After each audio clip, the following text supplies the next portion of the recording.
Ya ni sé ese gordito, no me está. Si no va a quedar como lechoncito.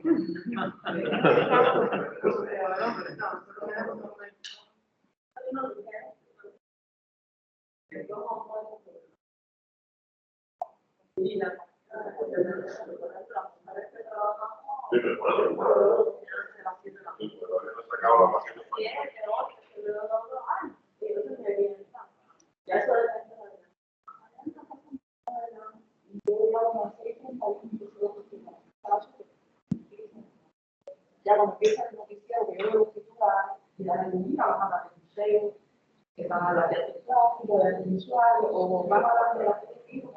Entonces, llega ese periodista como organizada, los departamentos, y la gente, a veces me quedan a veces me gusta.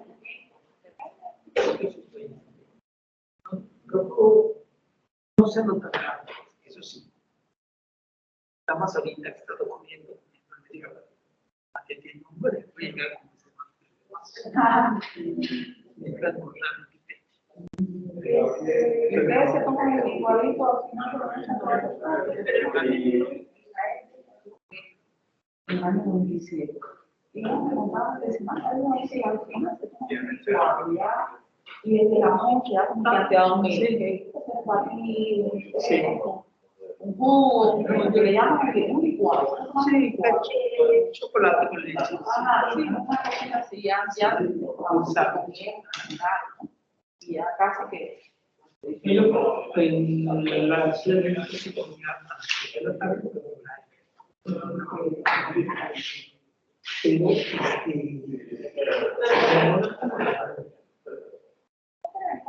ahora después de la consulta.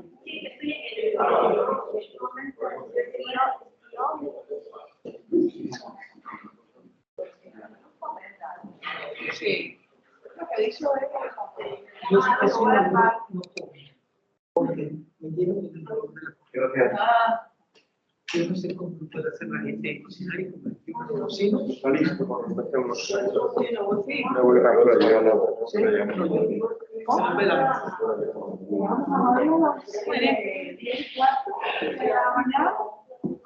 Yo no tengo aquí actividad, lo dejé para llegamos. Lo dejé para llegar de papel. con tu libro. A las 9:04 se sale, 10:30, llegamos a las 10:00.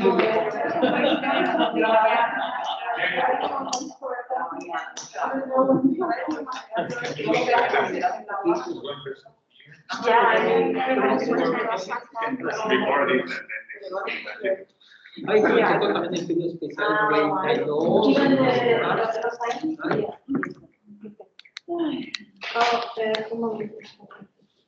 Así está. Ay,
Hola, hola, hola, hola.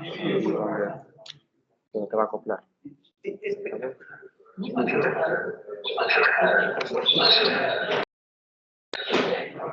Hola, buenas. Hola, hola, hola. Hola, buenas. Hola, hola, hola.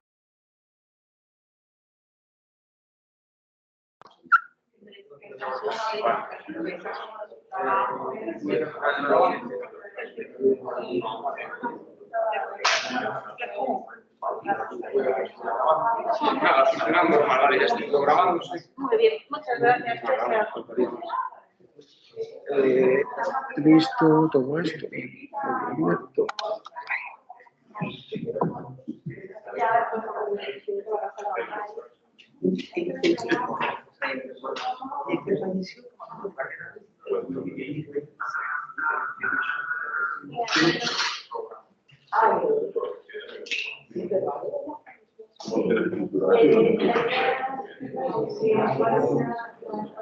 Que tenga su cosa de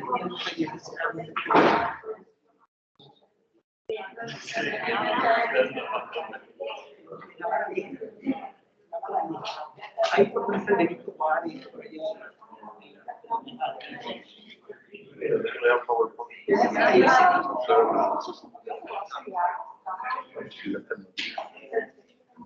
Como asignatura.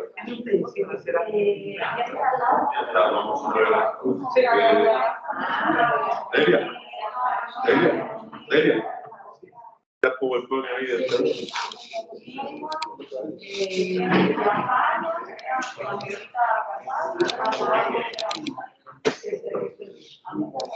¿verdad?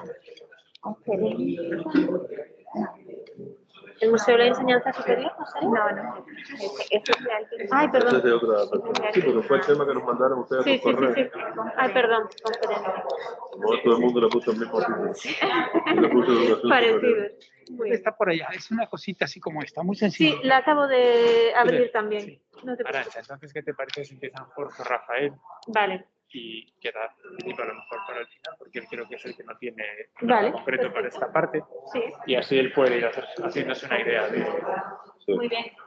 Jorge, tú, chicos, Empezamos. por edad te corresponde primero. Ya llevo unos meses. A ver aquí. ¿Dónde lo muevo aquí, Rafa? Para avanzar es avance de página.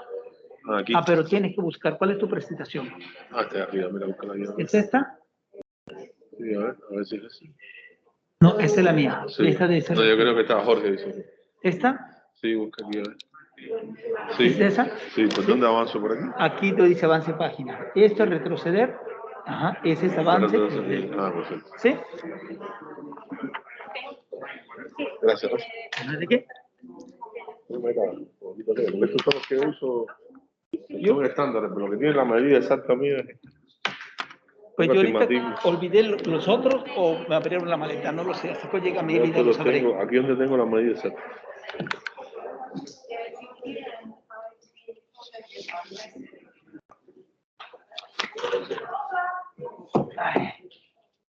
Hola, vamos a empezar la siguiente sesión dedicada al rol de la participación de los museos de la enseñanza superior y un poco las expectativas que tenemos de la participación de UNED y cómo se puede de alguna manera implementar o innovar en esa participación.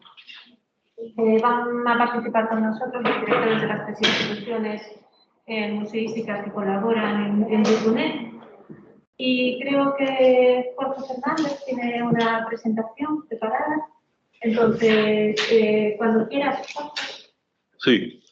Bueno, ya por suerte tuvimos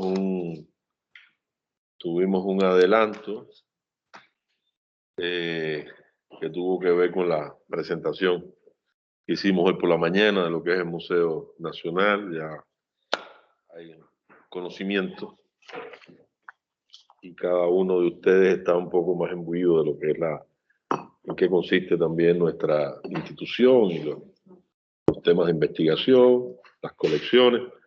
Ahora Cuando recibimos la semana pasada, el jueves, el correo acá del proyecto Yucunet, se nos pedía que habláramos un poco de cómo veíamos el museo dentro del cuarto nivel, la enseñanza de posgrado, vinculado a lo que se quiere hacer con esta maestría en la que está trabajando Yucunet. A partir de ahí hemos hecho propuestas muy concretas de temas asociados también a estrategias investigativas en las cuales podemos trabajar con las posibles asignaturas que se pueden implementar. Lo primero, la museología y la museografía, conceptos actuales de trabajo, preceptos, creación, investigación y desarrollo, construcción de relatos, roles, límites, entrecruzamientos de museología, museografía y curaduría, análisis de las diferentes miradas desde la teoría del arte y la práctica curatorial. Creo que es importante reflexionar también sobre estos temas, qué papel juega la museología en la actualidad, cómo tiene que concebirse una colección, cómo llega al museo, de qué estrategia se puede seguir alrededor de este asunto, cómo se investiga y después cómo se construye el relato, cómo se presenta. Ahorita hablaba Rafael aquí, que la museografía es un fenómeno mucho más amplio, ¿no? Que va desde es la puesta en escena también de todo ese trabajo, donde participan desde el diseño, la construcción también visual de lo que estás mostrando, pero los factores que inciden también en la preservación de las obras, la luz, la humedad, lo que se mencionaba aquí. Y bueno, para cualquier museo, la conservación y la restauración siempre es, por supuesto, su primer objetivo de trabajo. En cuanto a la curaduría, hoy son temas que no podemos perder, ¿no? ¿Qué relación se da entre el trabajo museológico y las exposiciones transitorias? ¿Cómo se establecen también esas dinámicas? ¿Cómo de alguna manera la exposición transitoria completa lo que falta en la sala? Y cómo la exposición transitoria también se convierte en un fenómeno para ver cómo esa colección o cómo una determinada colección puede verse en el tiempo, cuáles son sus carencias, cuáles pueden ser sus futuras estrategias. El museo tampoco está ajeno a los debates que se producen hoy en cuanto a la curaduría. Recuerdo Caroline Cristo Bargajiev, ¿no? Cuando hacía la penúltima documenta, en una de sus entrevistas, y decía, bueno, hoy nos estamos cuestionando qué cosa es curar, qué cosa es comisariar, qué tipo de relación tienen estos procesos con el arte.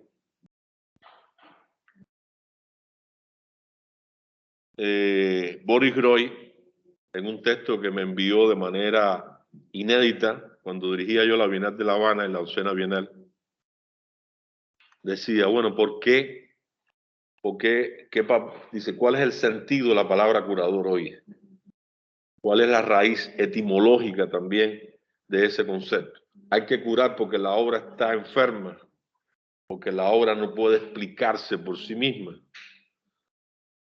¿Qué pasa cuando la producción simbólica se equipara a la producción curatorial de concebir una obra? Y eso es así una analogía con respecto al desarrollo que ha tenido la instalación. Decía, bueno, que la instalación, el artista empieza a relacionar procesos, a integrar estructuras, relatos, formas de decir, donde ya no hay mucha diferencia con la estrategia que sigue un determinado curador.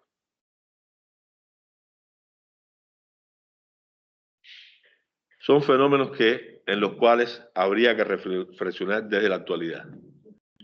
Y sobre esto no hay, sobre todo yo siento que falta una literatura que sistematice este proceso. Néstor García Canclini, en un texto que para mí fue un referente interesante cuando estaba haciendo las bienales, decía, hoy hay que sustituir la palabra de relación qué cosa es el arte por cuándo existe el arte. Caroline Cristo, que la mencioné con anterioridad, comentaba, sabemos quiénes son los artistas, pero no sabemos qué cosa es el arte. En todo eso habría que pensar. Y al revés, sí, ya, aquí va. Después, el museo y la conexión con el contexto social. ¿Cómo el museo puede crear una biopolítica para la intervención ciudadana?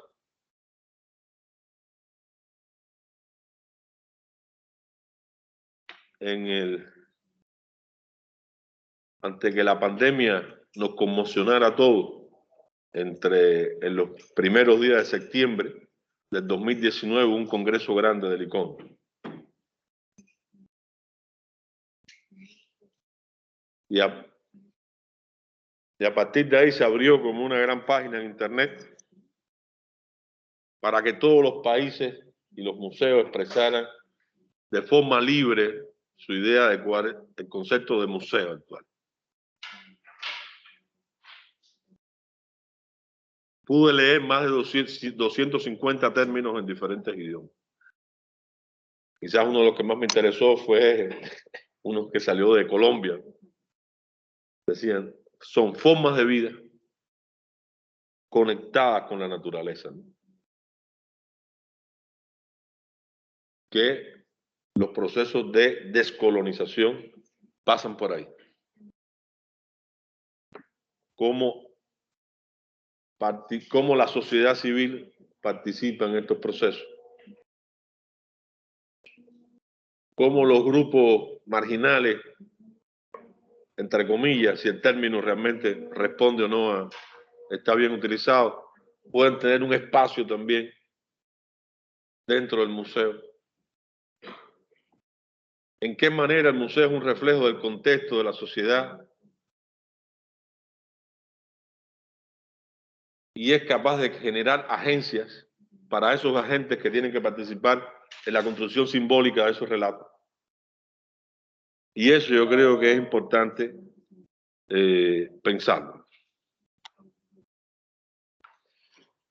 El arte, cómo el arte y el coleccionismo asumen hoy la relación con la tecnología, adquisición, circulación y restauración.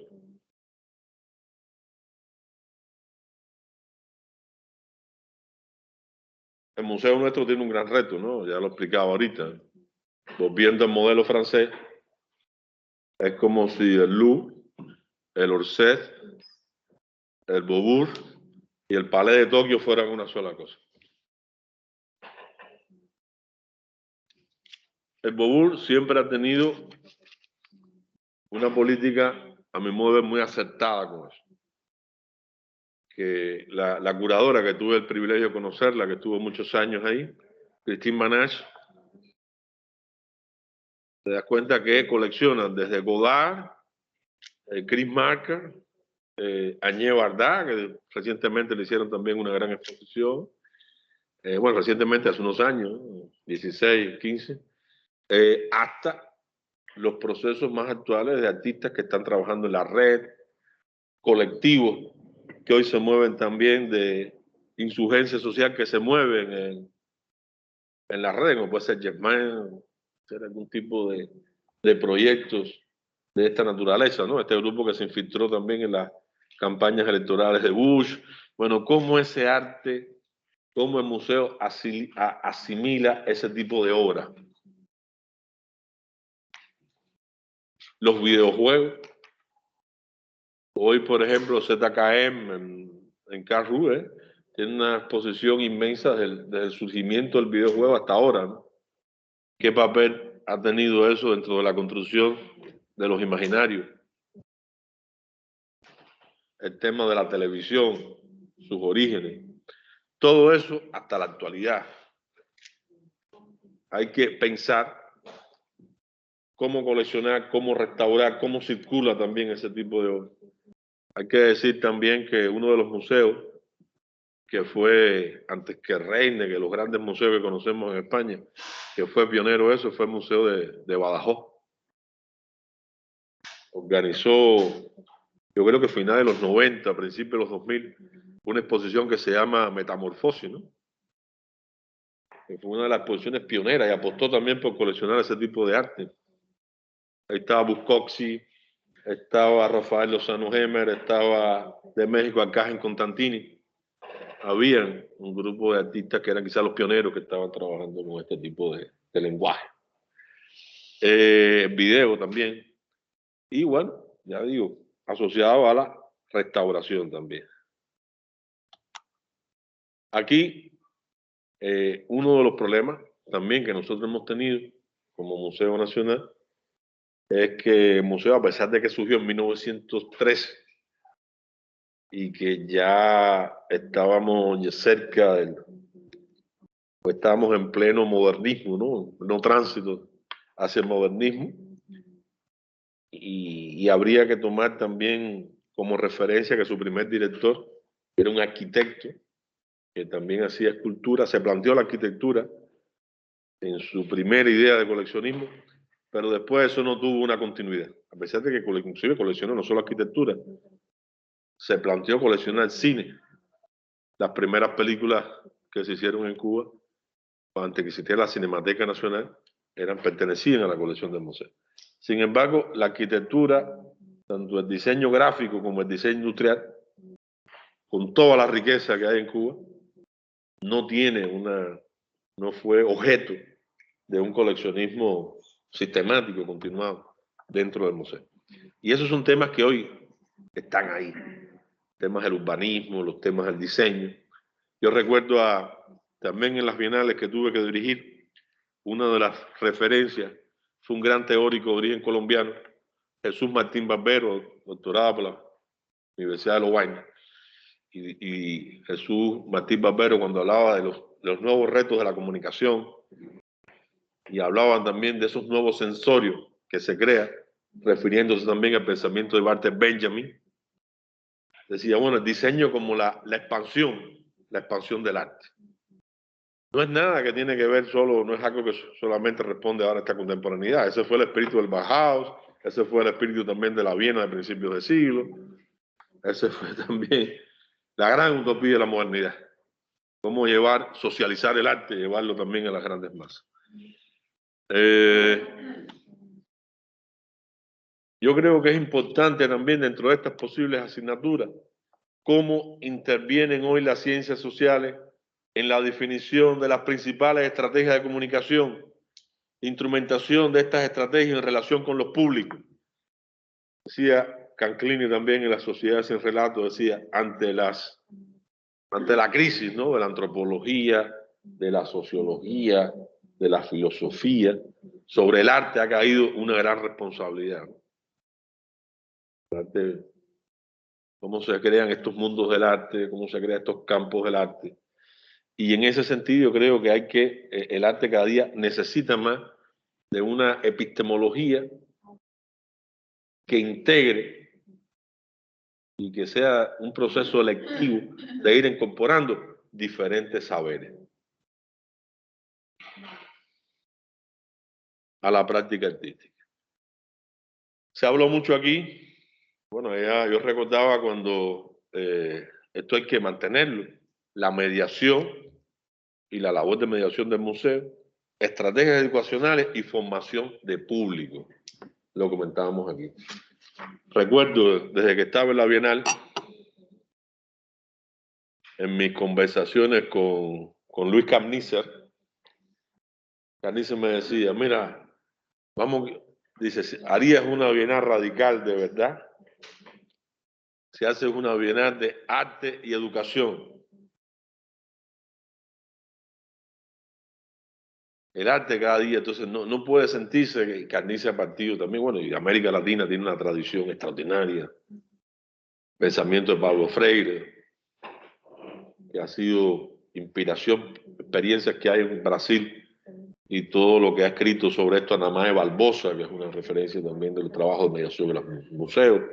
Fue el evento que organizó Román de la Calle aquí en Valencia, y personas que se han ido especializando en estudiar este curador, mediador, y uno de los fenómenos también que, por supuesto, cuando todo el mundo enfoca ese asunto, es la dicotomía, es la fisura que existe entre los departamentos que se encargan de las colecciones y de las curadurías con los departamentos que llevan la parte educacional. El momento es como si fuera, hay una rivalidad y una incompatibilidad, y que pocos museos realmente articulan un proceso que tiene que salir desde el momento que se gesta el trabajo con la colección y desde el momento que se gesta la exposición. Y por supuesto apuestan también por la libre interpretación.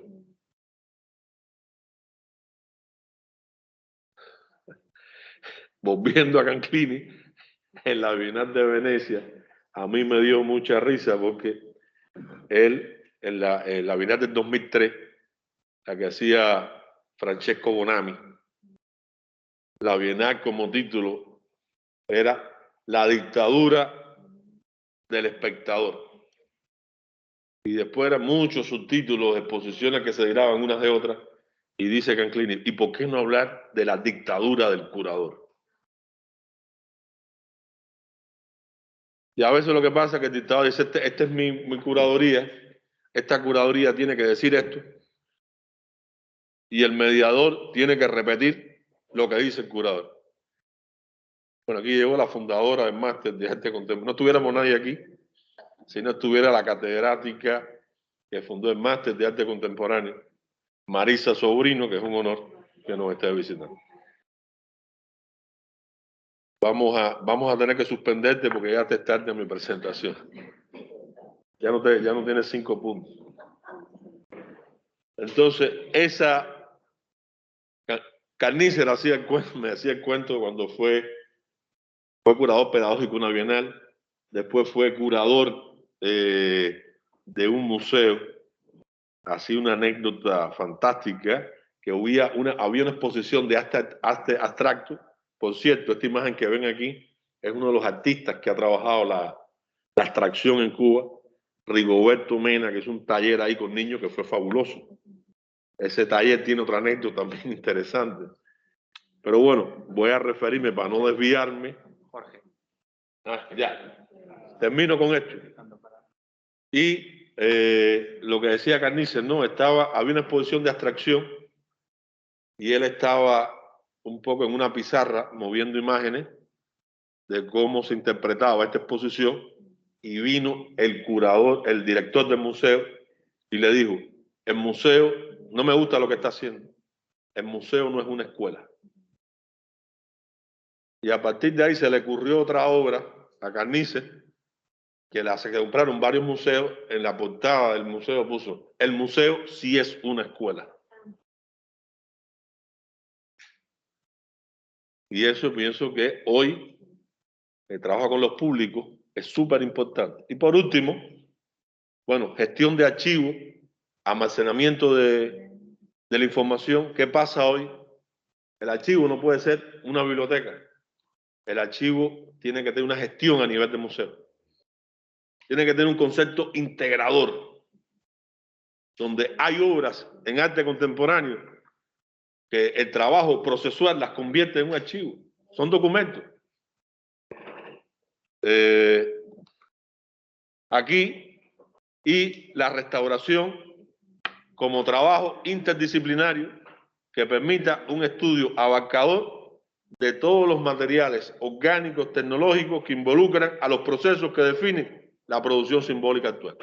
tiene que renovarse. Aquí esto es una obra de Wilfredo Prieto, que es un chícharo, un guisante. Y en ese guisante está el mapa mundi. Esa obra la compramos para el museo, pero ha sido un rollo. Tuvimos que retornar con los restauradores.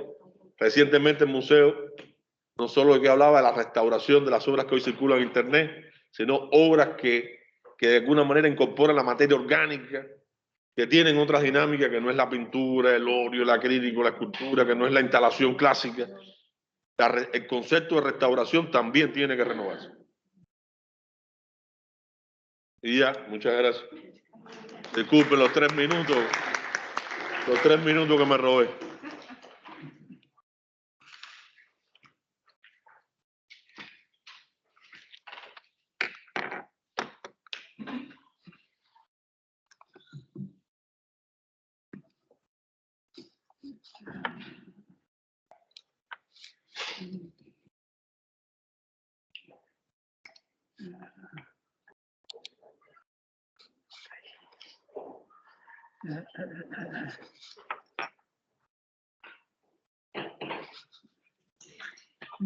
¿Cómo le abres a esto? ¿Quién sabe?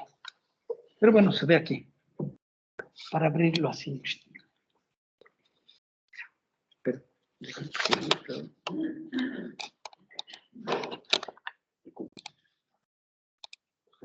ok. Bueno, muchas gracias. Yo primero empezaría por la definición de museo, que es una definición que, bueno, que ya habría que revisarla y que se está revisando desde hace 5 años por parte del ICOM y que no se ha llegado a una conclusión como tal, que dice que, bueno, que es una institución público-privada permanente con o sin fines de lucro al servicio de una sociedad y su desarrollo, abierta al público, que adquiere, conserva, investiga, comunica, expone o exhibe con propósito de estudio, educación, colecciones de arte científicas, entre otros, siempre con un valor cultural. Entre museo hoy por hoy también entraría la categoría de las bibliotecas, los lugares, los parques dedicados a la conservación de especímenes biológicos, los zoológicos, todo esto también entra dentro de esa categoría de museo. El museo, bueno, en este sentido, sacándolo desde la perspectiva de la definición, pues yo creo que tiene diferentes ámbitos. El primero, que es el educativo, ¿para qué conservar? Conservas, y ¿para qué comunicar? Para educar.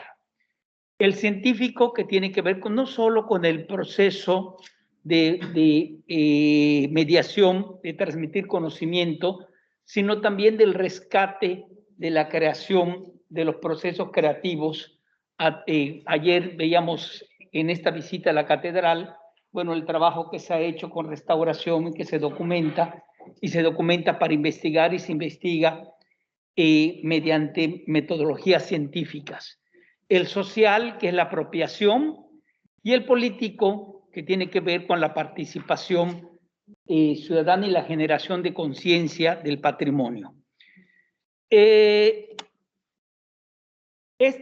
Todos estos impactan indudablemente el pensamiento del museo, impacta en el pensamiento colectivo, genera una reflexión sobre los diferentes ámbitos, no solo particulares de los artistas, del medio artístico, o el medio científico, o el medio histórico, sino también de la sociedad.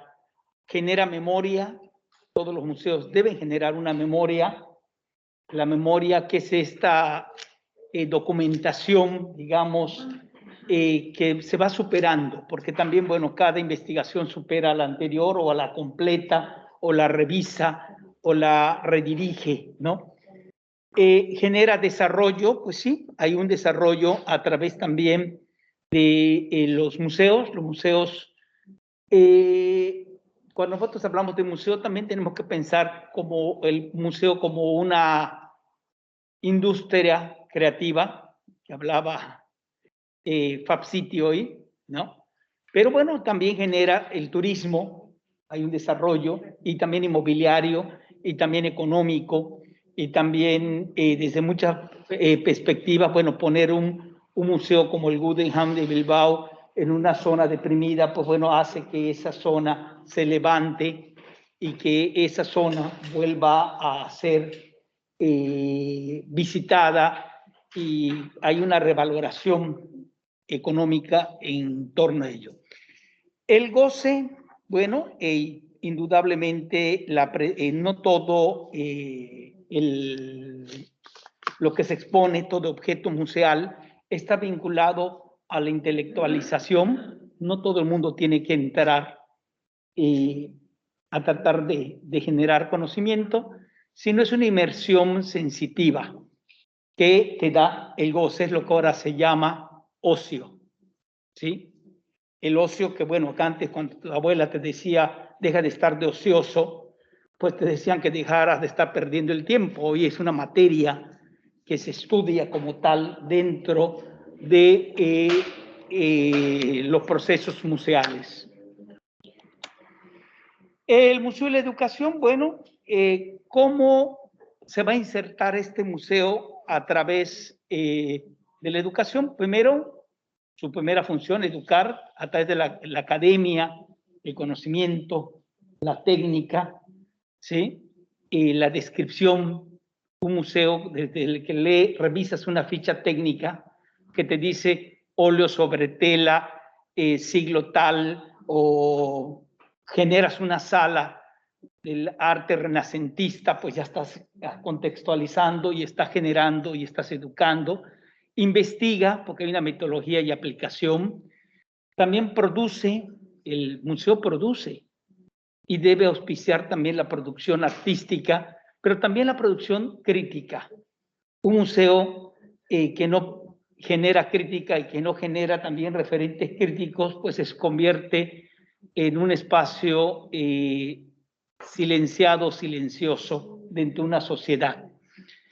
Debe generar textos, el texto que es la finalidad última de investigar, y bueno, esto que de exponer que tiene que ver con la mediación. La mediación que tiene que ver con la museología y el objeto artístico.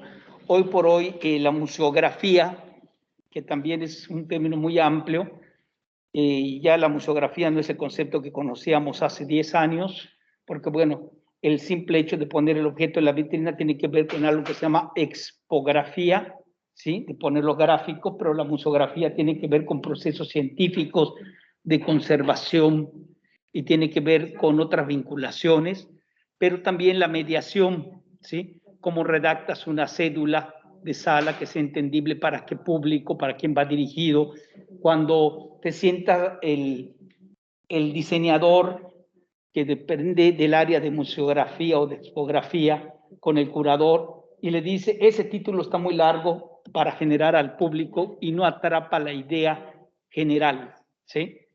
Yo me acuerdo de una muestra de un artista mexicano que una vez hizo un experimento que quería que le pusiéramos una única luna se refleja en todas las aguas. Le di el papelito 1 minuto y medio a todo el personal delante de él y le dije que me repitiera de cuál era, y recogí los papelitos, que me repitiera el título de la muestra y todo el mundo decía la luna reflejada en el agua, nadie se aprendió el título, ¿no? Entonces quería decir que no estaba reflejando el título la facilidad, no estaba llegando. El título también es parte de esta mediación. El proceso de mediación que abarca muchas vertientes, desde el proceso curatorial hasta el proceso educativo, la parte, también estos departamentos de servicios educativos que también ahora son departamentos de mediación, ya no deben ser departamentos educativos, ni pedagógicos, porque no están vinculados nada más a niños, ¿sí? Pedagogía, pues la pedagogía va vinculada a la educación de menores, y la educación tiene otro contexto también. Mediación es un término más apropiado dentro de un departamento de un museo, porque lo que haces no es exactamente generar datos, sino involucrar al público en los procesos del museo, en la obra, ¿no? Por ejemplo, los talleres post visita que hace después que recorre alguien la muestra, pues bueno, seguramente no le vas a lo vas a encerrar 40 minutos a enseñarlo a pintar, sino va a tener una experiencia a través de los materiales para recordar, ¿no? Para complementar de manera práctica. En esto, el museo debe ser un espacio que tiene dos vertientes: la transdisciplina, que es una escuela del pensamiento en la que subraya la función del conocimiento situado dentro y fuera del ámbito académico. Es un modo de investigación científica enfocado al estudio sistemático de una totalidad organizada con el involucramiento de los sectores sociales. Todo esto es la transdisciplina, pero también está la interdisciplina, que es la cualidad de llevar a cabo la práctica del arte a través de otras materias, como la antropología, por ejemplo, ¿no? Si vas a montar una exposición que tenga un referente histórico, pues tienes que estar vinculado con un historiador, no necesariamente nada más el curador. Y si esto involucra también el desarrollo tecnológico, pues vas a tener que buscar a alguien que esté vinculado con ese desarrollo tecnológico. Pero si en esa exposición estás tocando temas de botánica, pues vas a tener que contratar a alguien en ese equipo interdisciplinario vinculado a botánica, ¿sí? Y si está vinculado a procesos médicos, pues también hablará de procesos médicos o también gente de las ciencias políticas, si vas a hablar de un tema como, por ejemplo, una muestra, si uno hiciera una muestra del movimiento del 68, el arte del movimiento del 68 en México, pues tendría que contratar a alguien de ciencias políticas para que pudiera asentar los conceptos que tú le quieres llevar al público, y tienes que involucrar a muchos actores como tal.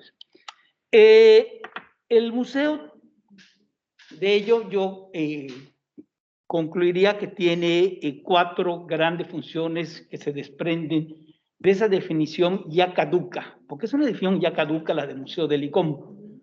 La primera, que es conservar, ¿sí? Porque, bueno, trata con patrimonio material e inmaterial, ¿sí? No solo con patrimonio material, o sea, no solo es la obra de arte, porque ¿dónde quedaría, por ejemplo, el performance, por ejemplo, ¿no? Que es una experiencia vivencial, ¿no? ¿Cómo la vas a atrapar? Bueno, a través del registro, de la descripción, del proyecto. O sea, no solo procesos materiales, no solo pintura, escultura, grabado, fotografía, etcétera, sino también los procesos inmateriales que involucra. Y bueno, ¿y para qué conservar? Bueno, para crear una conciencia colectiva sobre la protección y la valorar y generar una gestión sostenible de ese patrimonio que maneja el museo.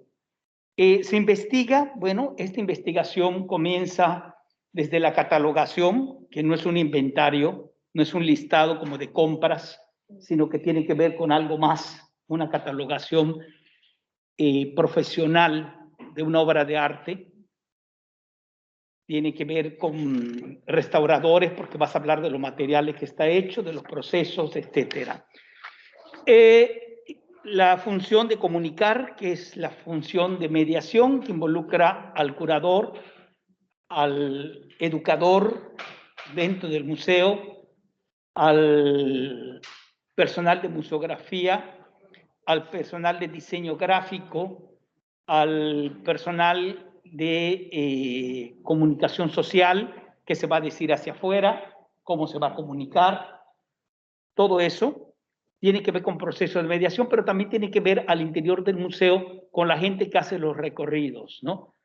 Una visita guiada es nada más entrar a un lugar y tú conduces al público. En un proceso de mediación hay una interlocución entre el público y la persona que está llevando ese recorrido al interior de la sala. Y finalmente, bueno, la exhibición o la exposición, que es la expografía, que sería el término real, que tiene que ver con la presentación al público de los objetos museales en un espacio real o virtual, porque bueno, hoy por hoy puedes crear espacios que no son ciertos en una red. Tú agarras y a través de un programa creas una sala y cuelgas una obra, ¿sí? Limpias tu sala y haces una distribución tal cual y puede ser recorrida y puede ser visitada, ¿sí? Hoy sabemos que esta pandemia, que bueno, que esperemos que pase pronto, que no va a ser así, nos va a permitir ser creativos para poder abarcar otros ámbitos, crear espacios virtuales dentro de museos inexistentes o dentro de salas que no existen, con obras que sí existen dentro de los museos ya fundados. Ese es un gran reto y bueno, yo creo que la enseñanza superior del museo debe más que vincularse a ser un facilitador del espacio, debe ser un detonador de nuevos pensamientos sobre los conceptos museológicos. Yo creo que debemos despertar en la enseñanza superior, en la gente que vamos a educar, a través de materias que ya se están desechando, como la semiótica, la hermenéutica, la polisemia, ¿sí? Que deben ser fundamentales en la educación superior. Necesitamos retomarlas y necesitamos detonar otra vez, volver a contextualizar todos los conceptos que involucran al museo como espacio. Hoy hablábamos que, bueno, tal vez la palabra museo es una palabra decimonónica, ¿sí? Lejana ya, ¿sí? Hoy podría ser, cuando hablamos de, como la Caja Real, por ejemplo, en San Luis Potosí, en México, no estamos hablando del Museo de San Luis Potosí, estamos hablando de Caja Real, la caja, porque hablan del espacio físico que al interior sucede algo, ¿sí? Y finalmente puede ser así, o le puede llamar museo, espacio virtual, o le puede llamar quién sabe qué denominación, pero yo creo que había que replantear, ¿sí? El pensamiento, la obligación de la gente que va a educarse para cambiar las certezas, hay que tumbar las certezas existentes y volver a reconstruir el pensamiento museológico a partir de lo que hay y avanzar. Porque bueno, ya si bien existe dentro del arte los campos expandidos del pensamiento, ya hay la pintura expandida, el dibujo expandido, la escultura expandida, etcétera, ¿por qué no podemos pensar en una museología expandida? ¿Sí? Yo creo que esa sería la propuesta a partir de las materias, buscar expandir el pensamiento más que solo transmitir.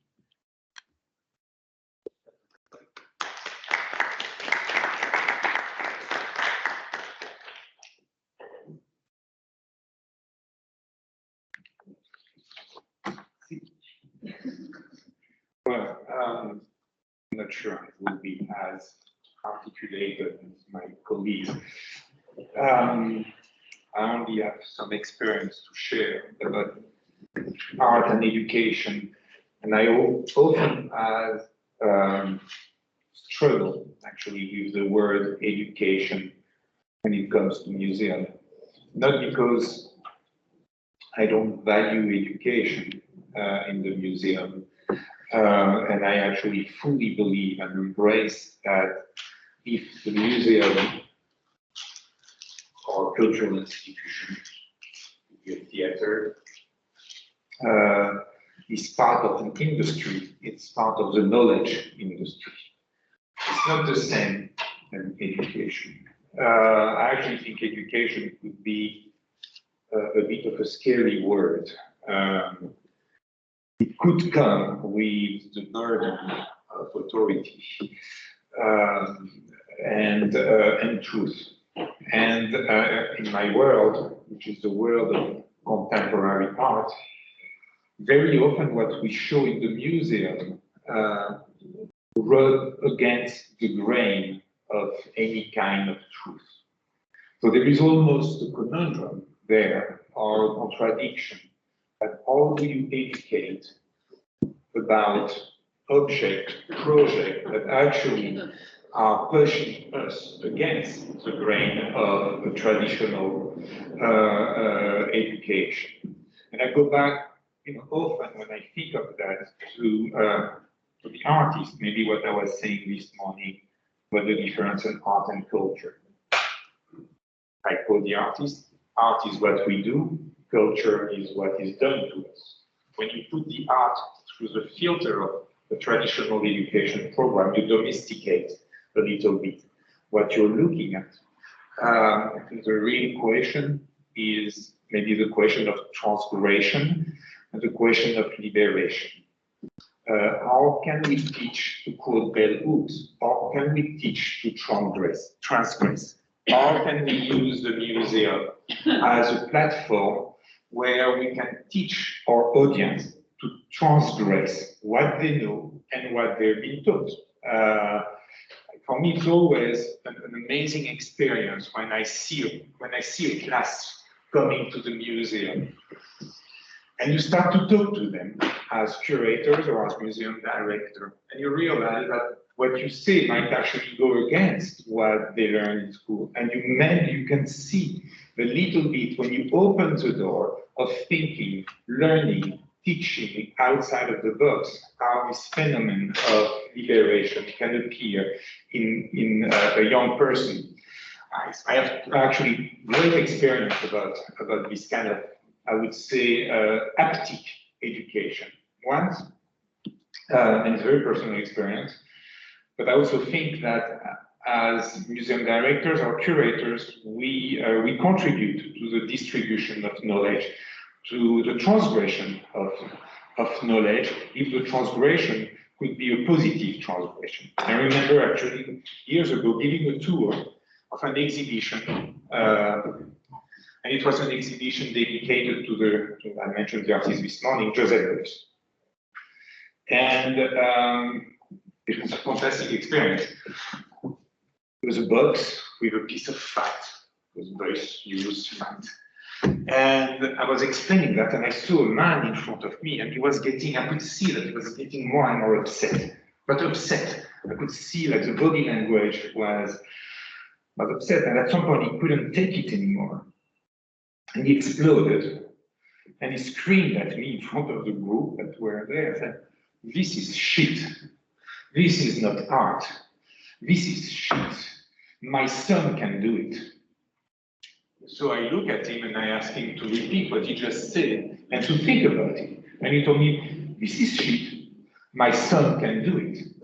So I told him, "You don't like your son because you see something and we give it value.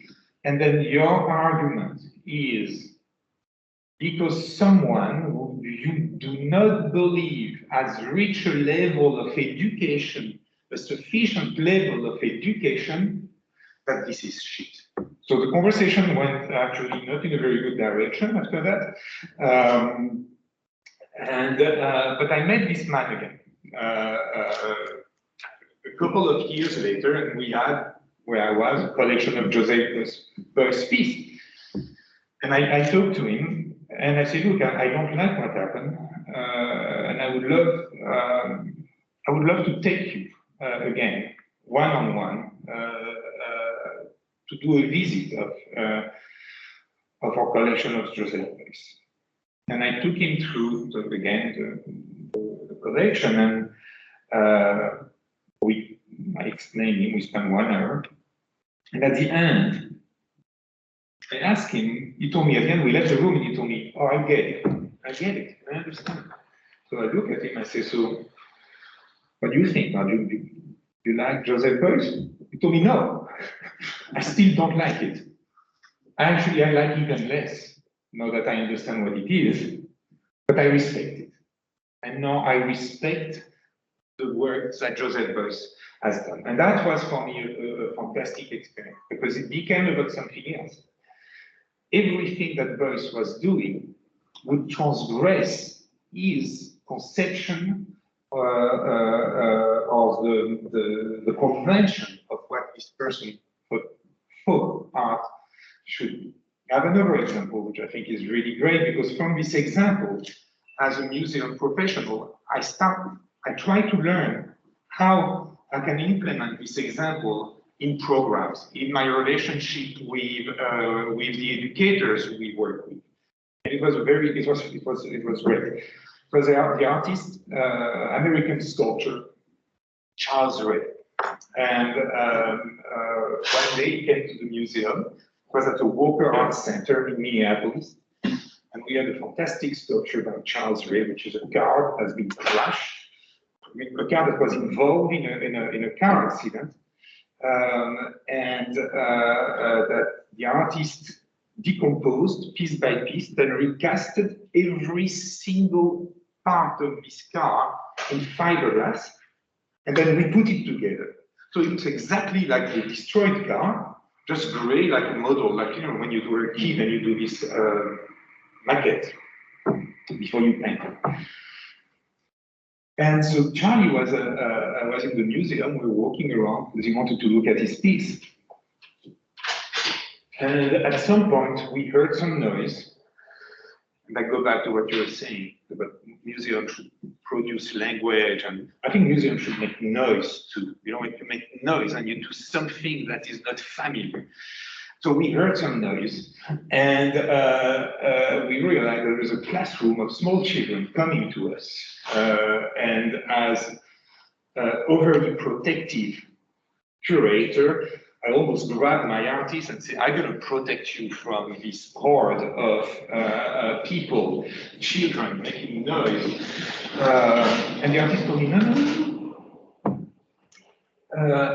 Can you go ask the teacher if I can talk to the children?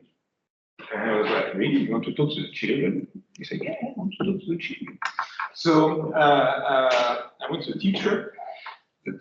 Of course, the teacher said yes, and it was absolutely amazing. So we gathered the kids in front of the sculpture and with Charlie Ray. And I was expecting Charlie Ray to do something about car culture in America, and there was like all the details of this car were really about the end of a political industrial system in the United States. There's even something religious about it. So I was expecting him going in front of them and talking about that. And he did something that was absolutely brilliant. He looked at the class and he told them, hi, my name is Charlie. I made that. You have questions? And immediately, the questions started to feel like to be thrown at him. And little by little, all the content of this sculpture, which is quite sophisticated, came out, not out of the mouth of the artist, but because he opened the door that the children were not there to listen anymore, they were there to participate. They were there to give their reading of this piece that together. And the artist didn't say anything. He would say yes, no, but he led them, he managed to pour out of them something which is very rare and I think very difficult to trigger. It is visual literacy. They started to look. The minute they were asked to make the decision of what question they should ask, they started to look very hard at this work of art. One thing to say that also for me is a very, you show a work, the piece, that I think is a very important work of art. Because when we show, and we do that very often in the museum, not the classical museum, though you can argue that some of the form and the shape and the narrative that are on display in encyclopedic museum could be as obscure to the general audience than a piece by Joseph Beuys or a contemporary artist. But there is, for me, a value that we need to really nurture in the museum is the ability, and it goes to the notion of visual literacy and liberation and transgression at the same time. What we show is not the familiar. When we very often, and we show objects that our general audience is not familiar with, and often the reaction is, doesn't look like art. This is not art.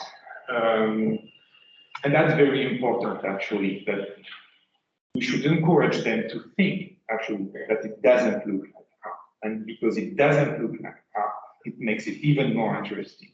Because what does it do to the audience? If you start to look at, to pay attention, to respect, to listen, to try to understand what is not familiar around you, you can expand that outside of the wall of the museum. And a museum is only successful or only valuable if it's more than a museum. And if the lessons, if we talk about lessons that we learn in the museum, can be applied outside of the museum. So when you start to respect, to look at, to be open to what is not familiar to you, you can apply that to the world around you. And I believe that this is maybe the lesson that we can follow from the artist and from the object. There is also another example that for me was absolutely fantastic,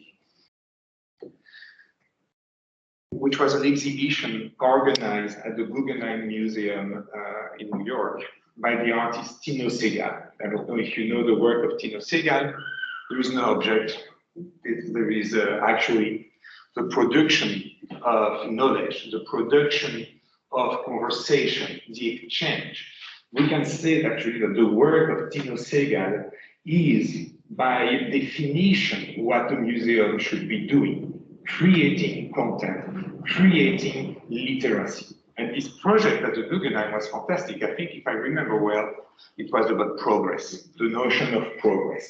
And the museum was totally empty, visually empty, materially empty. We were talking about the dictatorship of the audience and the curator. Very often I feel I am under the dictatorship of the registrars and the conservators, because artists cannot touch their work anymore, we cannot put too much light. So, but in the case of Tino Sehgal, there is no more dictatorship because there is no more object. So, no more dictatorship of the registrar, no more dictatorship of the conservator. This exhibition was fantastic. To see the spiral of the Guggenheim, you enter and there's like nothing on the wall. And then a children come to you, and it almost goes back to the history with Charlie Ray. The kid would come to you and would approach the visitors and ask the visitor, would you like to talk about progress? Or what's your understanding of progress? And the visitor would say, well, I don't know, why are you asking me that question? And the kid would say, oh, because I'm interested in progress in museum, scientific progress, and they would start working together in the museum. And very slowly, very like suddenly, the children would move away, and then a teenager would come. The child would move away, a teenager would come, and would continue the conversation and say, really, you think like progress is to send people on the moon? Really? Like, we moved on. And then, so the conversation would continue through the spiral of the Guggenheim. And at the end, the visitor would be having a conversation with a senior citizen. And through this conversation, something, I'm pretty sure, changed with my mother, in their perception of art. Through this conversation, through this dialogue, and not through this is what we think art is. Through the dialogue, their perception of art has changed. And that, for me, if we can trigger that in the museum, I don't have the recipe, but if we can trigger that in the museum, I think, yes, we truly have something that will be closer to education, but education through liberation. And that's, I think, that's the role that we can embrace. Thank you.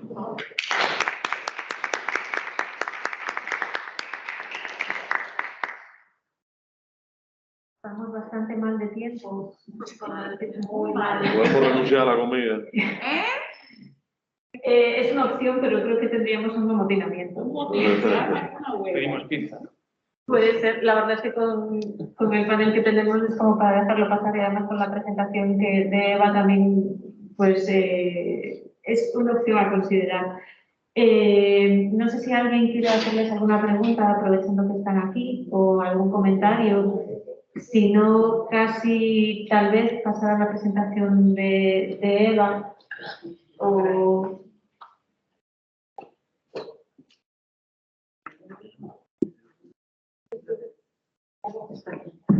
Un momentico, 5 minutos,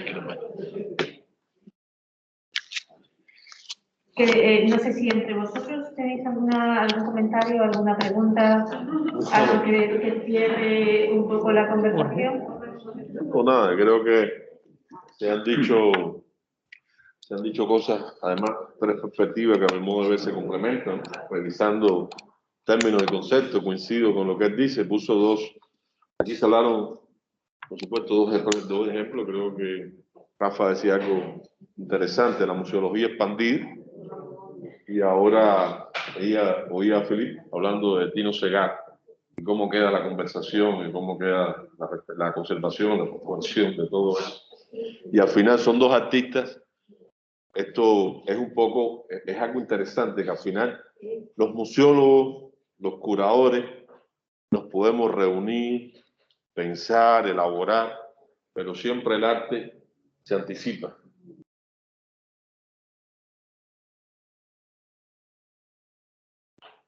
Y nos pone en condiciones muy difíciles. Yo, en mi experiencia personal, tuve que dirigir la Bienal de La Habana y después de mi última Bienal regreso al museo, donde el grueso de su colección es histórica. Pero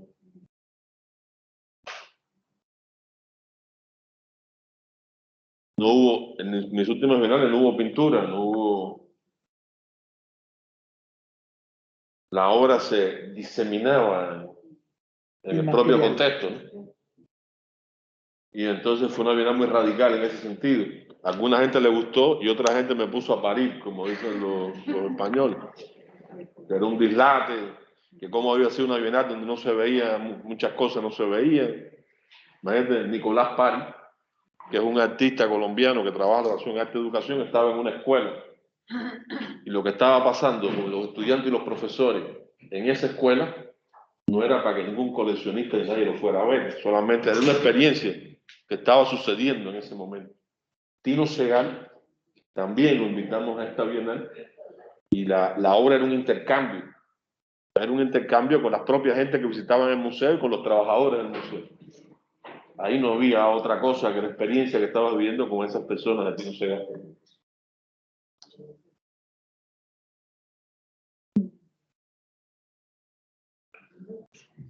Y llego al museo y tuve también la suerte de una de las primeras exposiciones, a partir de una coordinación que hizo una de nuestras curadoras, Ailet Ojeda, con David Hammonds.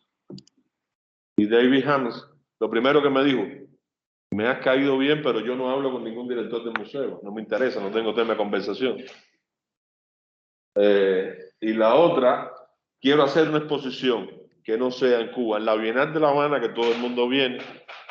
Quiero hacer algo que haya una exposición del museo, pero fuera del museo, y replantearme la idea que hoy tiene el museo de la exposición, lo que estamos hablando. Entonces, todo eso creo que los museos cada día tienen que estar un poco pensando en esos temas, y de lo que hemos hablado. ¿Dónde está esa expografía? ¿Dónde está realmente qué concepto, ya no solo de la expografía, sino de la exposición? Yo quise hacer una bienal sin exposición, simplemente de procesos de trabajo. Y si cambia la museografía, estamos hablando de expografía, habría que replantearse también qué cosa es una exposición hoy, o cómo entendemos también una exposición. Entonces, son fenómenos que habrá que, el arte nos está marcando, ahí nos está plantando pautas, y en las que yo pienso que cualquier pensamiento alrededor del arte tiene que tomar en cuenta estos temas. Es lo que quería comentar. Yo nada más una observación, es que creo que hay conceptos tan abaratados, y no lo debería decir yo, en lo personal, como el término curador, ¿no?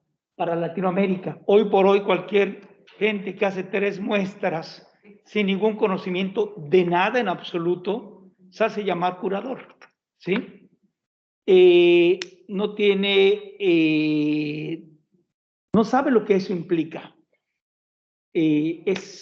O cualquier gente que es montajista, que no conoce los procesos de conservación, no sabe manejar un termidrómetro, un termidógrafo, un luxómetro. Hoy por hoy se dice museógrafo, ¿no? Yo creo que habría que replantear también que sí, la enseñanza te tiene que dar esas herramientas para el manejo, pero debe abrir la puerta también a tumbar los conceptos para volver a replantear ya si la palabra curador realmente es una palabra válida dentro del el proceso museal básicamente de América Latina, porque bueno, aquí son un comisario y el comisario nosotros lo entendemos como un sheriff, ¿no? Es alguien que cuida algo, ¿no? Entonces también habría que entender que hay que tumbar esos conceptos. Hoy me parece tan barato, yo diría en lo personal de que creo que también esos conceptos hay que tumbarlos. Hay que tumbarlos para que toda esa gente que ha establecido un modus vivendi de esta farsa de nomenclaturas alrededor de ello, se ve en obligación también de aprender. Muchas gracias. Como no nos queda más tiempo, si a Eva le parece bien hacer su presentación ahora, procedemos entonces a la presentación del proyecto Innovatia, que nos va a dar otra perspectiva desde la visión femenina del emprendimiento y cómo desde la educación superior, también las instituciones de educación superior se pueden ofrecer vías de creación. Entonces, por favor, si subes, Eva, te dejamos ya.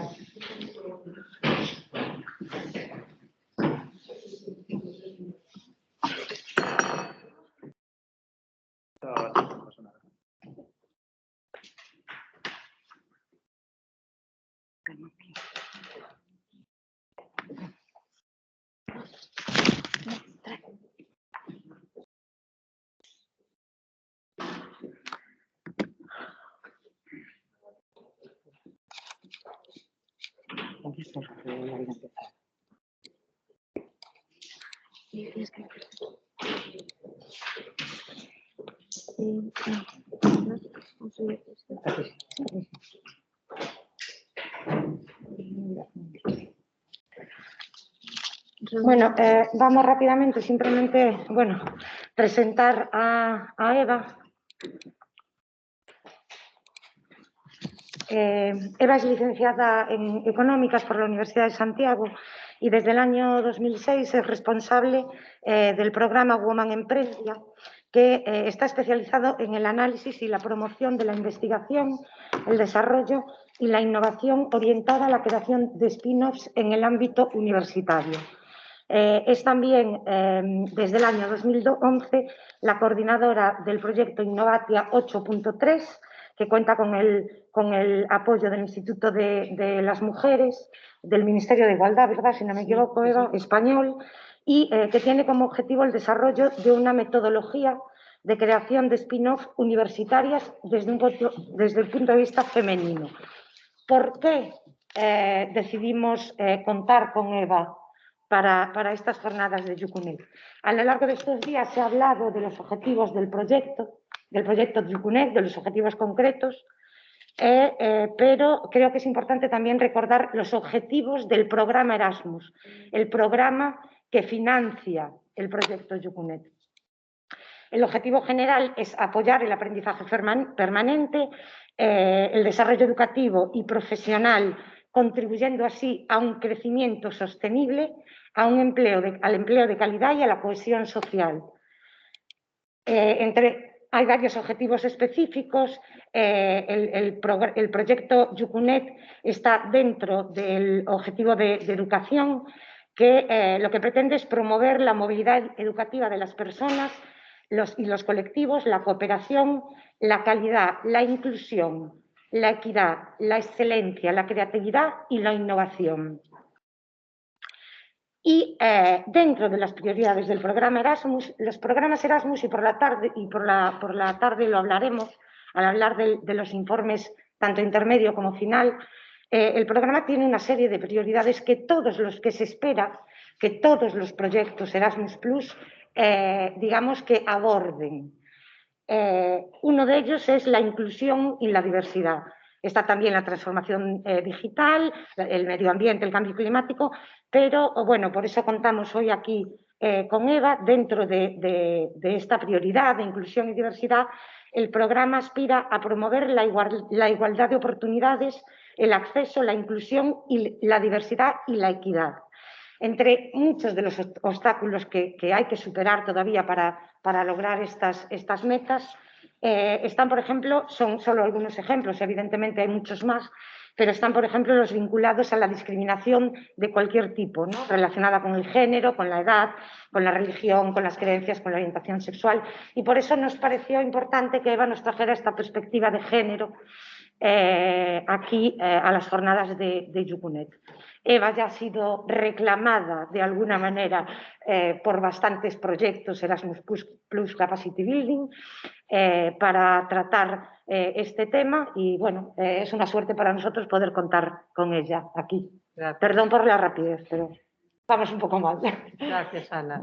No, bueno, estamos fatal de tiempo. Lo primero de todo, digo que lleguemos a un consenso, ya que estamos ya entre amigos y amigas, porque yo creo que lo que iba a ser una charla de 1 hora, creo que la podemos dejar en 10-15 minutos. Seguro que lo agradece la organización, también tienen sus horarios de comidas, siguen toda la tarde, y queda mi contacto para futuras colaboraciones y bueno, pues lo que necesiten.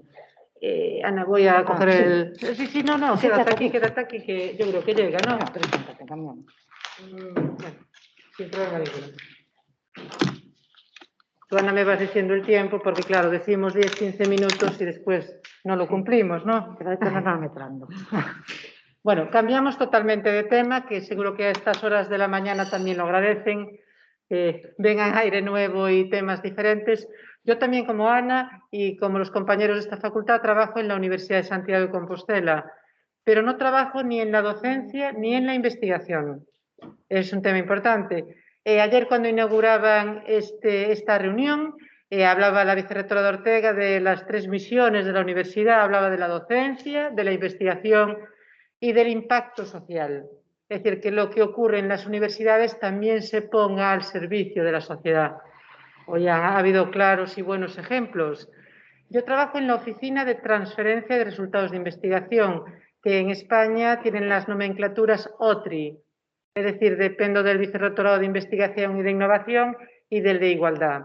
La transferencia no es otra cosa que lo que ustedes acaban de hablar, de poner al servicio de la sociedad el conocimiento, la tecnología, metodología, lo que aquí dentro de la Casa del Saber ocurre, pues que se ponga al servicio de la sociedad y que eso repercuta también en un impacto positivo. Concretamente, dentro de la transferencia, pues las universidades llevamos ya muchos años, muchos, podemos decir unos 20 aproximadamente, en una universidad que tiene más de 500 es poco, apoyando la creación de empresas universitarias. Es decir, que sus alumnos y sus alumnas, sus grupos de investigación, pueden contemplar dentro de sus salidas laborales la creación de una empresa de base tecnológica. Es decir, con el conocimiento que han adquirido en el aula o en el grupo de investigación, con ese paquete pueden crear una empresa y vivir de ello, y crear un empleo sostenible, un empleo viable, puestos de trabajo para ellos y para las personas de su entorno. Y eso impacta también en el entorno donde esa empresa se ubique. Y aunque parezca difícil de entender, mucha gente que estaba hace poco en estas aulas, incluso en esta facultad de Geografía e Historia, pues hoy en día lideran empresas en este ámbito. Yo estando ahí sentada, pues recuerdo a compañeras y mujeres, muchas de ellas, que con lo que aprendieron en esta facultad y sobre todo con lo que trabajaron dentro del grupo de investigación, crearon una empresa de base científica. Es decir, y están creando empleo y están trabajando en empresas pues, de demanda histórica, por ejemplo. Bueno, pues esto sí de forma muy breve es lo que hoy iba a hablar un poco más en detenimiento, pero es para que quede aquí esta pincelada de que la transferencia y la creación de empresas también es una de las misiones de la universidad. Bueno, pues Ana nos trae aquí un poco pues, a hablar de igualdad, de un concepto más genérico y porque dentro de esta transferencia pues yo coordino un programa como es el de emprendimiento femenino o una iniciativa como es Innovatia 8.3. Bueno, y también rápidamente les quería hablar un poco del árbol de las desigualdades. Este árbol no es igual en todos los países, pero sí en todos los lugares del mundo hay un árbol de desigualdades y seguro que algunos de los conceptos que aquí están dentro de estas ramas y de estas hojas los conocen bien.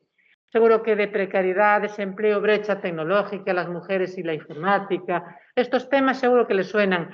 Menor actividad empresarial, las mujeres creamos menos empresas de menor tamaño, usamos más el tiempo cuidando, entonces pues el uso del tiempo y la carga, feminización de la pobreza. Bueno, son conceptos de sobra conocidos a nivel mundial y que en algunos países pues nos creemos que ya hemos solucionado. E incluso le podemos decir que a este árbol ya lo hemos podado y que ya es un arbolito así bastante bien formado, pero incluso en países como puede ser España, de vez en cuando alguna rama de esta sale disparada y aunque la podamos, pues siguen saliendo. ¿Y por qué siguen saliendo y saltando estos temas? Pues por las raíces del árbol. Y las raíces son comunes a todo el mundo.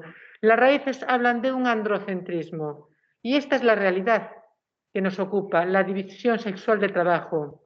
Estos temas ya son más delicados, la cultura androcéntrica de las organizaciones, la universidad, sobrecarga global del trabajo, estereotipos y roles, políticas públicas sin perspectiva de género, falta de reconocimiento y autoridad para la representación y la dirección de las mujeres, falta de reconocimiento de las necesidades. Bueno, estos términos son esas raíces que nutren ese árbol y cuando a veces nos preocupamos porque las chicas no estudian ingeniería informática, eso es simplemente esa rama que sale disparada porque el problema viene desde bien abajo y es la socialización diferenciada. Es un tema largo, complicado, de aval científico que daría lugar para otro congreso como el que aquí les ocupa, pero que me gusta dejarlo porque es un poco la explicación de todo lo que ocurre y bueno, pues como en áreas como las humanidades y las artes que ustedes están tratando aquí, pues donde somos mayoría las mujeres ocurra que la representación sea muy masculina, como ha quedado claro ejemplo en estas mesas. Es una imagen que no es ninguna guerra, ni de buenos ni de malos, ni ningún enfrentamiento, es todo lo contrario. Es un tema que hay que trabajar más en profundidad, que hay que podar las raíces para que después el árbol crezca y no sea un árbol de las desigualdades. Bueno, ya seguro que hay que ir acabando. Yo empezaba ahora la presentación que lo más importante es hablar de las personas, ¿no? La perspectiva de género no deja de ser otra cosa que hablar de las personas que estamos en las organizaciones. Y como no da tiempo de hablar mucho aquí de las personas, de la transferencia y las empresas, les comparto esta gráfica que es una tijera que es casi igual en todas las universidades. Abre más o menos según el formato de tijera y que dice que la mayoría de las chicas estamos en las aulas chicas que ocupan esos lugares son la mayoría mujeres, ¿no? 55, 46. Esto es una media estatal de España, depende de las universidades. Bueno, las mujeres se gradúan en mayoría con respecto a sus compañeros varones, es decir, somos más estudiosas, sacamos mejores notas, le costamos menos al sistema educativo. Pero después empieza una cañería, que se puede decir es un tubo lleno de agujeros, donde las mujeres nos vamos cayendo en la carrera investigadora. Y esta es la realidad. Y aquí, pues, titulares de escuela universitaria, titulares de universidad, catedráticos, catedráticas. Y cuando se dice las mujeres somos mayoría en las universidades, pues como decimos en Galicia, pues depende, que es así un chiste que se usa. Somos mayoría en las aulas, pero claro, aquí está el tema del poder. Y ocurre lo mismo que en otros ámbitos empresariales, incluso que eclesiásticos. De hecho, esta universidad tiene más de 500 años y nunca ha habido ninguna mujer rectora, a pesar de que seamos mayoría, porque ustedes están paseando los campus de Santiago y verán que la mayoría son alumnas, ¿verdad? Y aquí vamos con nuestras alumnas. Esta es una media estatal también, una media de España, pero esas que somos la mayoría en las aulas, ¿no? Ese 55-45, pues también depende de las aulas. Y aquí volvemos a estar las mujeres en color naranja, los hombres en color verde. Somos mayoría, pero no todas las aulas, porque las ingenierías, y principalmente las ingenierías informáticas, son mayoría varones. En España es un dato alarmante. En este momento, el número de mujeres matriculadas en ingeniería informática no llega al 10%. Y partió de un 28% cuando se llamaba licenciatura en informática. Fue pasar de nomenclaturas, la importancia de los nombres, de licenciatura en ingeniería y ya decayó. Y sigue cayendo. Bueno, también da lugar al debate este tema y es un tema interesante. Y aquí están las artes y las humanidades, las ciencias de la salud, claro, todo lo relacionado a lo femenino, a los cuidados, a lo social, a lo humanístico, pues está impregnado por las gotitas de lo femenino y todo lo relacionado con lo tecnológico está más vinculado a lo masculino. Falsa dicotomía, porque hoy en día necesitamos un mundo transversal, donde no se concibe que una empresa del área de las humanidades o las ciencias sociales que se cree no tenga una herramienta tecnológica. El valor de la multidisciplinaridad, lo hablaba Ana, de lo que pide Europa y pide la importancia de la diversidad. Y aparte eso enriquece. Bueno, pero seguimos haciendo estas diferenciaciones como los de ciencias, los de letras, ahora los ingenieros y los de humanidades, y eso es el gran error. Cuando acuden a las incubadoras de empresa universitaria, estudiantes o grupos de investigación, pues hay que conocer quiénes acuden, cómo acuden, en qué condiciones. Esta es la imagen de cuando se creó el programa Woman Emprende que yo coordino, el año 2006, la Universidad de Santiago. La Universidad de Santiago, en el año 2006, estos son los datos de alumnos y alumnas. Casi un 70% mujeres y casi un 30% varones. ¿Por qué? Por las áreas del conocimiento. Esto no es el mito de la libre elección. Es decir, desde bien pequeñas y pequeños ya vamos por unos caminos o por otros. Y cuando llegamos a la universidad, nuestra universidad, la Universidad de Santiago, no es una politécnica, no tiene mucha ingeniería sobre todo, entonces es más de humanidades, ciencias sociales, sobre todo ciencias de la vida. De hecho, uno de nuestros campus se llama Campus Vida, donde la Facultad de Medicina tiene mucha fuerza, químicas, farmacia. Son áreas del conocimiento profundamente feminizadas y por eso nuestros campus lo pasean un 70% mujeres y un 30% hombres. Es decir, no hay otra razón. En cambio, nuestra incubadora de empresas, nuestro programa de creación de empresas, que en ese momento era un referente a nivel europeo, incluso no nacional, pues los datos daban la vuelta, 75-25, porque el emprendimiento de base tecnológica, y aquí ya para cerrar esta primera parte, aunque queda toda la presentación, viene de un modelo, pues seguro que lo conocen bien, que es el modelo Silicon Valley, ¿no? Y hemos comprado ese modelo bien comprado y ese modelo es pernicioso. Y nos contaron que unos señores, sobre todo informáticos, en unos garajes, lugares muy masculinizados, creaban unas empresas de base tecnológica y que, claro, que allí pues se convertían en empresas unicornio, animal imaginario, y que significa que en un año se capitalizan en 1.000 millones de euros. Y claro, yo soy un alumno, una alumna de la Universidad de Santiago, estudiando cualquier área del conocimiento y digo, ese mundo no es para mí. Bueno, no es ni para las mujeres ni para muchos hombres. Es decir, me han contado una historia que me excluye. Y el modelo empresarial de las startups y de las EBTs excluye a la mayoría de la población. Y es peligroso porque incluso cuando metemos en un buscador, como los que ustedes están trabajando con ellos, términos, pues detrás hay un algoritmo que alguien ha programado que incrementa los sesgos de género. Y los incrementa de tal manera que cada vez se matricularán menos mujeres en ingeniería informática y también muchos hombres no verán que eso es un lugar para ellos, ni menos para crear empresas. Y bueno, este tema es largo, es interesante, pero incluso es peligroso, entre comillas, porque no se pudo haber contado la historia de Silicon Valley que en las cocinas se creaban empresas, porque en las cocinas están las personas, también está la química y se mezcla y se crean comidas y elementos, también se gestiona, se administra. Pero claro, la historia se ha contado muy estereotipada y lo que ha hecho ha incrementado los sesgos de género. Y cuando hablamos de empresas de base tecnológica, de emprendimiento en la universidad, decimos, bueno, pues para mí, para un área como la que ustedes son especialistas, dicen, pues para mí ese mundo no es. ¿Y por qué no va a serlo? Porque si el conocimiento con el que ustedes trabajan puede ser una gran base científica para crear una empresa, un buen lugar de trabajo. Y ahí es donde entra la parte de la economía feminista. Es decir, el modelo empresarial tal como lo estamos viendo y concibiendo está quebrando, porque el mundo rompe, una pandemia nos tiene en jaque, ¿no? Y no acabamos con un trapo en una cara. Es decir, hay que cambiar el modelo. El mundo no soporta más ese modelo. Nos estamos destruyendo a nosotros mismos medioambientalmente.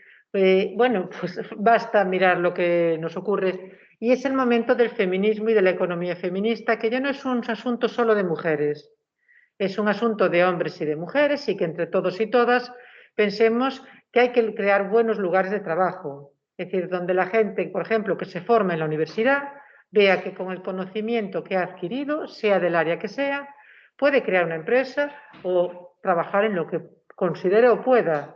Pero también tenemos que contarle otras historias, no solo la de Facebook o la de Uber, es decir, también hay que contar historias, pues por ejemplo, la que les contaba, pues Mercedes y Pirusa, que son dos compañeras que hace poco estudiaban aquí en esta facultad y que tienen ahí cerca de la catedral una empresa que se llama De Historia y que hace investigación histórica bajo demanda. Y bueno, pues la anécdota es que te pueden hacer el árbol genealógico, ¿no? Es decir, yo le quiero regalar a mi familia el árbol genealógico y se lo encargo y ellas hacen esa investigación, que bueno, pues pero también hacen pericias judiciales. Es decir, en Galicia hay mucho conflicto para demostrar las propiedades del terreno, de quién son, porque hay mucho minifundio y ellas pues yendo a la biblioteca, yendo a la documentación, buscan realmente de quién era la propiedad, si era de una comunidad de vecinos o vecinas. Es decir, la parte científica que han adquirido ese conocimiento sirve. O, por ejemplo, denominaciones de origen. Hay que demostrar que la tarta de Santiago es de Santiago para que tenga ese sello de calidad. La tarta de Santiago, que seguro que degustarán, la base es la almendra. En Galicia no hay almendra. Ellas tuvieron que demostrar bajo investigación histórica y artística, porque hubo que acudir incluso a cuadros, de que el origen de la tarta de Santiago, del queso de tetilla, que es un quesito que tiene forma de teta, pues es denominación de origen de aquí. Es decir, que a nuestros alumnos y alumnas, a nuestros grupos de investigación, tendremos que contarle otras historias, otros modelos empresariales. Ellas son economía social, colaboran, pues por ejemplo, para las pericias judiciales colaboran con abogadas y esa forma de colaborar es productiva. Antes concebíamos que cuando creábamos una empresa, el modelo del plan de empresa, análisis de la competencia, súper agresivo. Yo creo mi empresa y a ver el que está haciendo enfrente, a ver qué está haciendo para o bajar los precios o ser más competitivo. ¿Por qué no pensar en un modelo más colaborativo? Bueno, pues Galicia, por ejemplo, es un territorio donde hay productos maravillosos para comercializar y que la única forma de poder comercializarlos es la colaboración, dado el tamaño y muchos de ellos pues trabajados en manos de mujeres. Bueno, Ana, yo la presentación la puedo compartir, no vamos a hablar de todo esto. Sí, para cerrar, decirles lo que significa por lo menos Innovatia, si Ana me lo permite.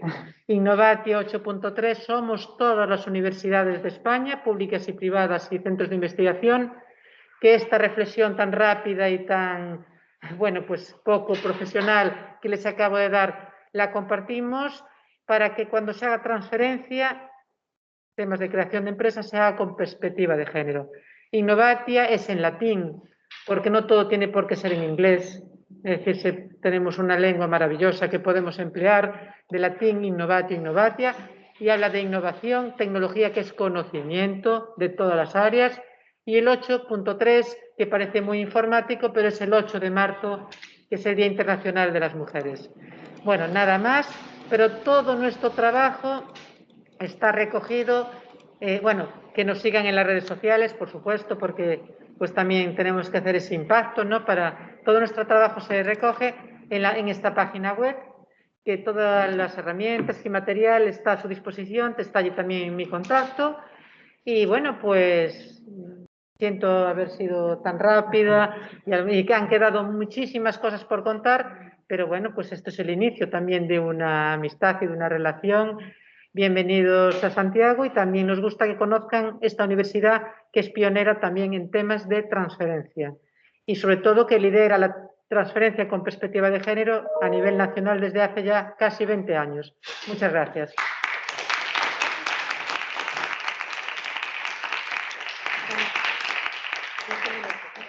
Muchas gracias, Eva. Es un placer siempre contar contigo y que nos des la perspectiva de género en la universidad.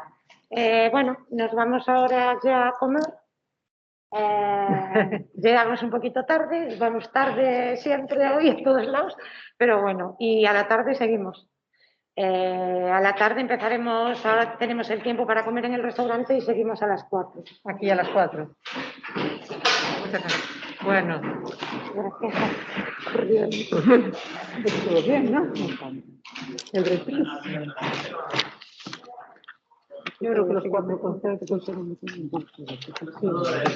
había tanto para el sí, ¿verdad?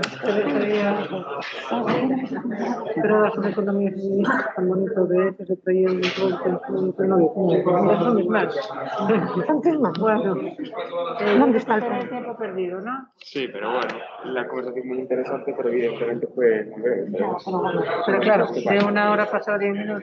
Pero claro, hay que seguir trabajando. Claro, pero interesante, eso no lo puede poner nadie, ¿no? ¿Te puedo sacar la memoria, verdad? Bueno. Sí, te lo doy ahora mismo, ¿vale?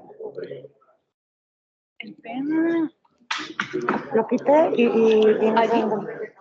¿Es esta? Bueno.